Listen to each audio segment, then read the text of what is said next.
मुख्तलिफ तनकीदी नज़रियात की मदद से नावल की तफ़हीम। तीन सल्तनतों की दास्तान को अगर मुख्तलिफ तनकीदी नज़रियात की रोशनी में मुताला किया जाए तो न सिर्फ मतन की मुख्तलिफ जिहात सामने आती हैं बल्कि कारी को इसके बातिन में पोशीदा पैगाम की नौयत पर भी गौर करने का मौका देता है। यहाँ हम इस नावल का तज्ज़िया मुख्तलिफ जदीद व माबाद जदीद तनकीदी नज़रियात की रोशनी में करेंगे।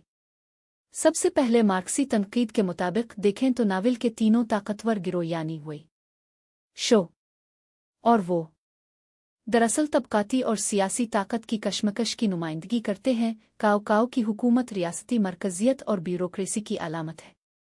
ल्यूबे का बयानिया अदल और अवामी बहबूद की आड़ में दबी ताकत का मजहर है। सून चुवान तबकाती तवाज़ुन और इलाकाई खुदमुख्तारी की मिसाल है। जंगें सिर्फ नज़रियाती अखलाकी नहीं बल्कि माशी वसाइल और सियासी कंट्रोल की जिदोजहद है।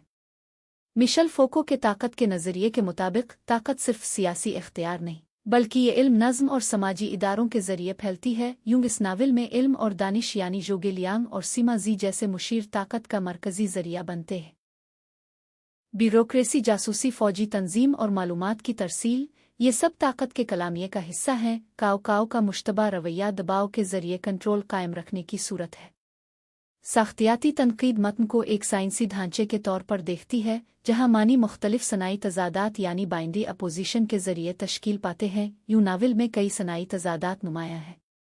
पहला खैर और शर का जो ल्यूबे और काओ की सूरत में, दूसरा मरकज़ और हाशिये का जो दारुल हुकूमत और सूबे की शक्ल में है।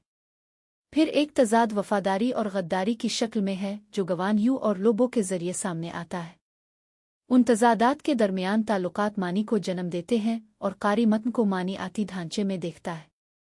डीकंस्ट्रक्शन के मुताबिक मत में कोई वाहिद मुस्तहकम मानी मौजूद नहीं होता।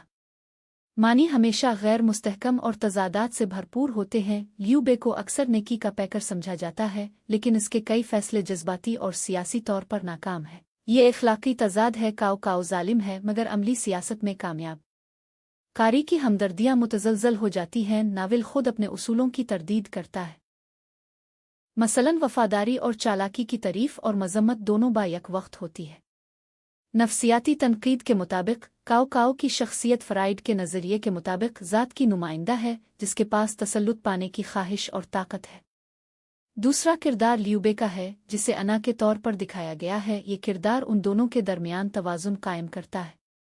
तीसरी तरफ जोगेलियांग फ़ौक अल अना की अलामत है जिसके पास तहम्मुल मिजाज दिमाग है और उसके साथ साथ इखलाकी हवाले से नज़्म और ज़ब्त भी रखता है। ये किरदार पहले दोनों किरदारों के दरमियान तवाज़ुन लाता है। चौथा किरदार जोगेलियांग जो बार बार शिकस्त खाकर भी पुरएतमाद रहता है। यूंग के नज़रिए के मुताबिक दाना बोले का आर्कीटाइप कहा जा सकता है। इस मुताले से हमने देखा कि तीन सल्तनतों की दास्तान एक ऐसा हमाजहती मतन है जिसे मुख्तलिफ तनकीदी नज़रियात की रोशनी में परखा जा सकता है।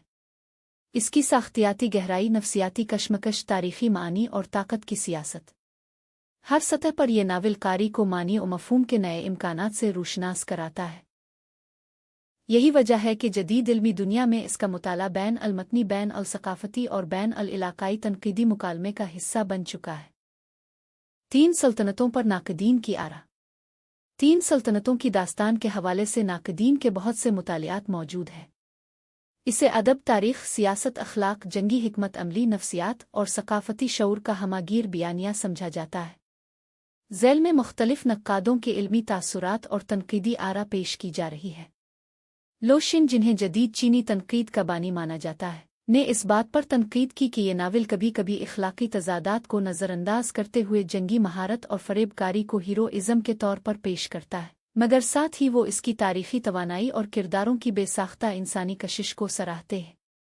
माओ ज़ेतन ने इस नावल से सियासी और अस्करी हिकमत अमली के उसूल अख़ज़ किए।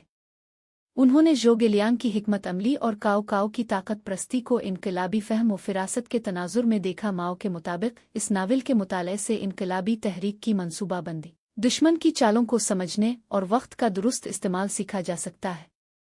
चियुन जोंग शो ने इस नावल का तकाबुली मुताला मग़रिबी क्लासिकी मतनों के साथ किया और लिखा कि तीन सल्तनतों की दास्तान एक बयानिया आर्ट का आला नमूना है जिसमें कहानी और हिकमत अमली एक दूसरे से अलग नहीं बल्कि मरबूत है। जापान में इस नावल का सामुराई सकाफत और जंगी हिकमत से रब्त जोड़ा गया। मशहूर नक्काद काताओ शीची लिखते हैं, जापानी वफादारी और हिकमत अमली के अखलाकी उसूलों को समझने के लिए ज़रूरी है कि तीन सल्तनतों की दास्तान का मुताला किया जाए, क्योंकि ये एशियाई सियासी अखलाकियात की जड़ों को वाज़े करता है।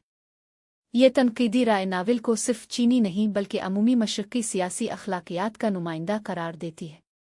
मग़रिबी नाक़दीन ने इस नावल को रज़मिया फ़िक्शन और तारीख़ी बयानिया की हैसियत से देखा। उन्होंने इस नावल को लियो टॉल्स्टॉय के शाहकार जंग और अमन का हमपल्ला करार दिया, जिसमें इज्तिमाई और इनफरादी नफ्सियात को बायक वक्त पेश किया गया है। नाक़दीन के तासुरात इस बात की दलील हैं कि तीन सल्तनतों की दास्तान न सिर्फ मशरक़ी फ़िक्री सरमाया है बल्कि दुनिया भर में बैन अल सकाफ़ती अदबी तनक़ीद का मरकज़ भी रहा है। ये नावल एक ज़िंदा और कसीर अल जिहाद शाकार है जो हर दौर में नए मानों के साथ ज़िंदा होता है। अगर आपको ये वीडियो पसंद आई हो तो वीडियो को लाइक और हमारे चैनल को सब्सक्राइब ज़रूर कीजिएगा। इस इनायत पर हम आपके बेहद ममनून होंगे।